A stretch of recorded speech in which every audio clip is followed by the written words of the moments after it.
বসা ভাই আসসালামু আলাইকুম। এবারে দাঁড়ায় সালাম দে। বসা ভাই আসসালামু আলাইকুম। ওয়ালাইকুম আসসালাম। তোর তো দেখি মোটর ছাড়া আর সিঁড়ি ঝাড়ু দেওয়া ছাড়া কোনো কাম করস না, সারাদিন বয়েই থাকস। বসা ভাই এটা আপনি কি করেন? আমি সারাদিন কত দৌড়ের উপরে থাকি, একটু আগেও তো মোটর পরিষ্কার করলাম। আমি যখন বসে থাকি তখনই আপনি আসেন, এই কারণে আপনার মনে হয় আমি সারাদিন বসে থাকি। আচ্ছা ঠিক আছে, তাহলে তোর একটা সাইড ধান্দা দে। হ্যাঁ দেন, কিন্তু অবৈধ কোনো দান্ড হইলে আমি করব না। যেটা একবার ছাইড়ে দিছি এটা ছাইড়ে দিছি, ওইটার ধরুন না। আরে না বেটা, বৈধ ধান্দা। তাহলে দেন। আমার একটা পেজ আছে না, আন্ডারওয়ার্ল্ড। কি হয়? আন্ডারওয়ার্ল্ড। আন্ডারওয়ার্ল্ড? হ্যাঁ, ওই পেজ থেকে আমি বক্সার সেল করি।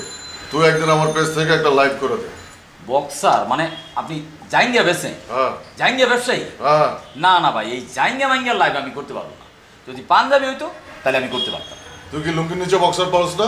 হপরি। তাহলে বক্সারের এত ছোট করে দেওস না। তুই কি বক্সার কিনতে গেলে লুকায় কিনোস কন্ডোমের মতো?